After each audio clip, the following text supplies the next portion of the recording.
I did get shocked when I was discharging a monitor, and it was really bad. I was discharging, I think it was my moon patrol, and I forgot, I don't know what I did, but I didn't clip the alligator clip to the frame, and it was just hanging.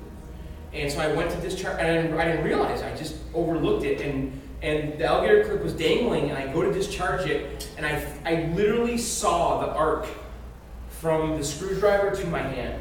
It jumped over the handle. I literally saw it. Like, I went like this, and I saw this arc from the metal part of the screwdriver jump over my electrical tape and the handle and hit my hand. And that's the last thing you remembered for 4 hours. It shook me up like I've never, I literally lost my breath. I went like this, and it threw me back. And it just ripped, like it just like sucked everything out of my body. Like it was, I can't even describe it. It was like I just felt like hollow and empty. It was weird, man. I'm like, and I was so shook up. Like I was screwed up for like an hour. Like it messed me up. Yeah, so don't ever do that. Don't ever make sure that thing is clipped because I've been bitten by that. Danger, high voltage. Yeah. But I've had a lot of bruises on my arms too from moving games. Well, I'm glad you told that story because we were so opening to people coming to join in the hobby and opening hurdles, and now you scared them all away. Good job. But that was my own stupid fault though. It wasn't because the procedure was flawed. It was that I screwed up. Right. I didn't clip it, you know? Yeah. So you asked about me. Yeah. The worst pain I felt was I was handling some monitor chassis that I tested in a cabinet, and it didn't work. And this is before I knew a lot about it. And apparently the electro homes, when they blow, they store that charge in the filter capacitor. Yeah. So I didn't get a direct monitor shock, but I put my hand under there and discharged the filter capacitor. That was painful. Not your level. See, I've always heard about that, and I've never been bit by that. It's true, man. It is true? It's true, yeah. So if you're ever doing that, make sure you discharge the filter capacitor. And you can just short it with like a screwdriver or pliers. And the other thing where I got injured, where it goes to show you no good deed goes unpunished, was I had a vending machine that was given to me. It was a Tom snack machine or whatever. I thought I wanted it to take up too much space. So I give it away for free on Craigslist. And, I'm like, all right, I'm giving it away for free. Make sure you have help. I'm not going to help you load it. So who shows up and comes to pick it up is someone who just had back surgery. I'm like, and she's a female, and I'm like, okay, I'm going to be chivalrous. I'll do it. I'll help you. And so she got this trailer, and I have this big snack machine in my hand trucks, and I'm going backwards. Yeah. And there was just a little lip where the wood lifted up, and my heel caught it as I was going backwards. And that, my friends, is how I was trapped underneath a vending machine. I had to call for my wife to rescue me. Are you serious? I know, wasn't that bad, but yeah, it fell completely on me. But luckily they were light. Yeah, that's great. So, yeah, tread cautiously. All right, so any other questions from the audience? We're going to wrap it up here in just a little bit. Yeah, come here, get you. Oh, that's fine. I just want to know, where do you see John's Arcade going from here? I don't know. Do you see an end? Do you see it becoming massive? Or if you had a goal in mind, what would it be? I don't know. I am trying to push myself with the production, to make it a little more legit. I'm a little conflicted about the length of it. Is it? I'll ask you guys: are the videos too long? No. Yes. They're not. You can do it solo, right? Yeah. In the middle and come back. Because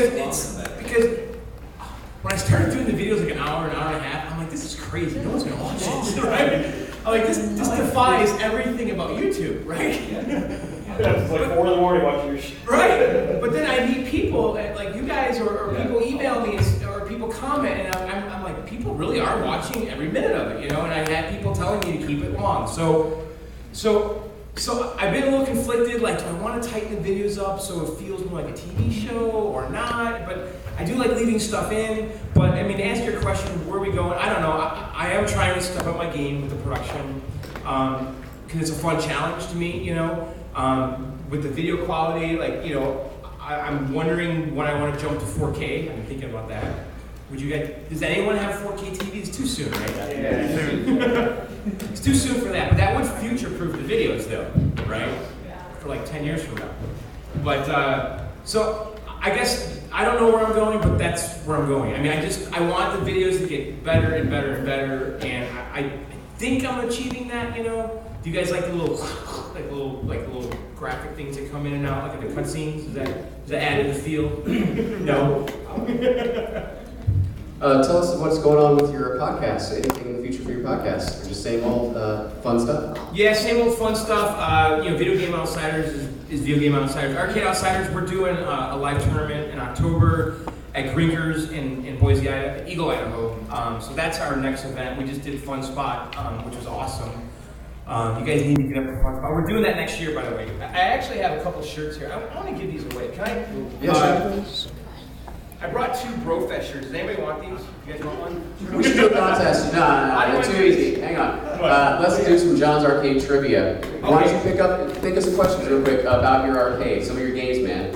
Or proof that they've watched your videos. Oh, man, a trivia question. All right, what was my first video? No, the first video, what was it? It was your 2 games in your kitchen or whatever. No? No, the first video on YouTube, what is it? You guys don't know? No one knows. All right, well, hang on. It's the VGO tournament. The VGO And tournament? Fun Spot. Okay. Hang on, we're going to give these shirts away in just a second, but we have some special guests that are just walking in right now. Mr. Walter Day, referee of the Video Game World, and Mr. Bill Mitchell, Video Game Player of the Century. They're here for a special presentation. Hey guys, Billy and Walter are here. Hey guys, Billy and Walter's here. So, Hi Walter. hi John. I met you before Richie Knuckles a long time ago. Great to meet you again. What we're about to present, we presume is coming as a complete surprise to you. Yeah, what's going on? We did this all Do you secretly. like hot sauce? Maybe somebody else will handle the camera. Actually, You want me to hold that? actually, it's a little unusual. We actually sold John on eBay. So we have to deliver them to the new owners. You sold me on eBay? Well, yeah, it was incredible how much it brought too. So anyway, you know that we've been making trading cards, and you've all heard that the trading cards are not about just champions who have got high scores. You want us to leave? No. You know, about champions who get high scores. Actually, the trading cards intend to be a historical document of all the stuff that we've done in our lifetimes, because we are the first gamers. I mean, 500 years from now, people are still going to, if civilization continues that, 500 years from now, people will still be playing some level of gaming. It'll probably be very amazing at that time. And all of us together make up that historic moment when it did start. So we started a set of trading cards that commemorate all our contributions. And today we're going to honor John Jacobsen for his incredible contribution Thank you to very the much. collective game community.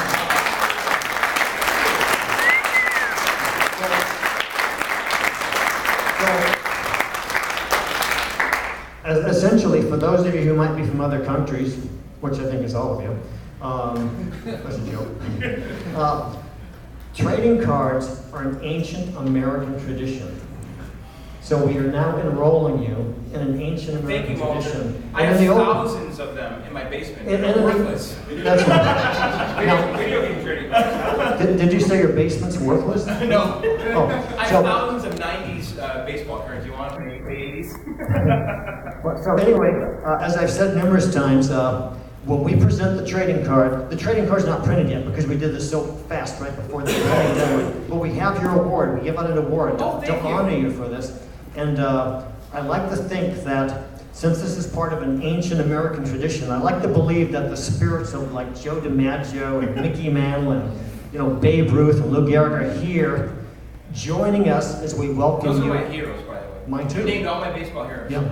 Oh yeah, Gehrig, Mantle, all of them. Yeah. Billy Mantle. As we all gather to welcome you in, enroll you in a trading card. So we're going to have a trading card for him. It won't be here this weekend. We're going to have to send it to him, but we'll make sure that everybody can get them eventually. So let's actually stand and thank him on behalf of all of us.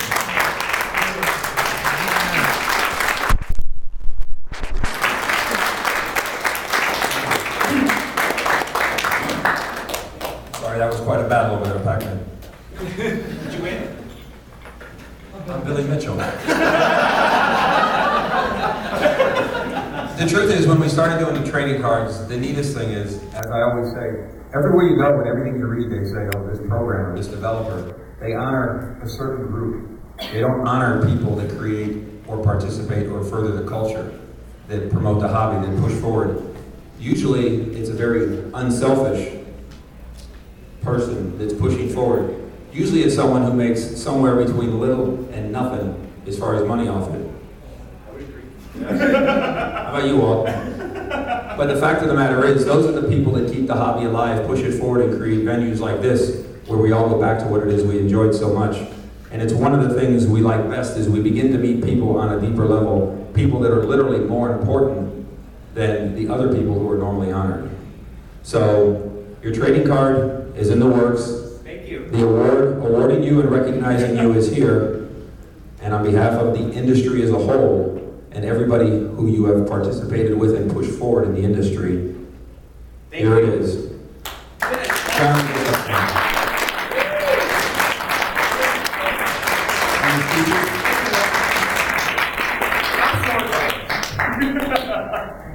Honestly, thank you. I didn't think I was on your radar, Walter.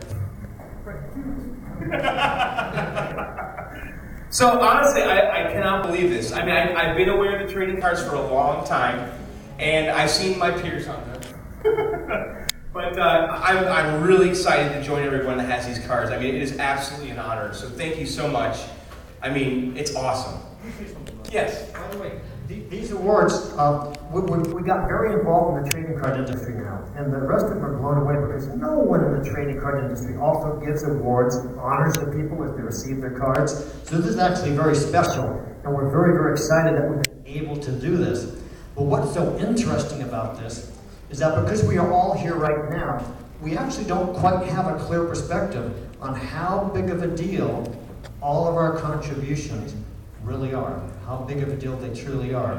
And that I predict that his award here, that 7 generations from now, some great-great-great-grandchild is going to have it hanging on the wall. And when their neighbors come in and say, what is that? They're going to be so proud to say that my great-great-grandfather, John Jacobsen, he was part of the birth of video games.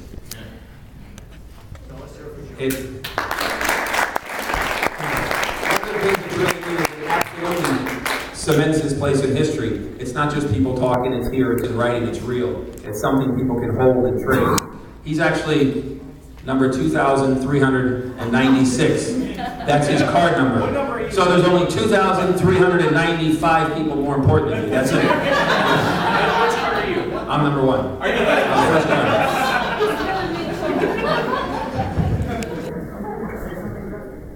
I don't want to say anything, unfortunately. We're going to have to wrap this one up. But I do want to say thank you to Walter Day, to Mr. Bill Mitchell. Mr. Billy Mitchell's plug-in that we are going to have something coming up. We meet people in depth. We meet people who are trying to further the industry. They're putting out movies that aren't quite on the market yet. So in here, correct, at 5:30, there's a trailer that's not even on the internet for No Princess in the Castle. Hopefully everybody will be here to see it because I've supplied Preston with plenty of hot sauce and plenty of posters that he'll be giving away, and he'll tell you how to get those. It's not very difficult. I appreciate it, guys. So John's gonna have some t-shirts. I think he might be selling them, and we also have a signing table out front where you'll find John for autographs. And I thank you for coming out to the show, and hopefully you stick around. Thanks again. Let's give it up for John one more time.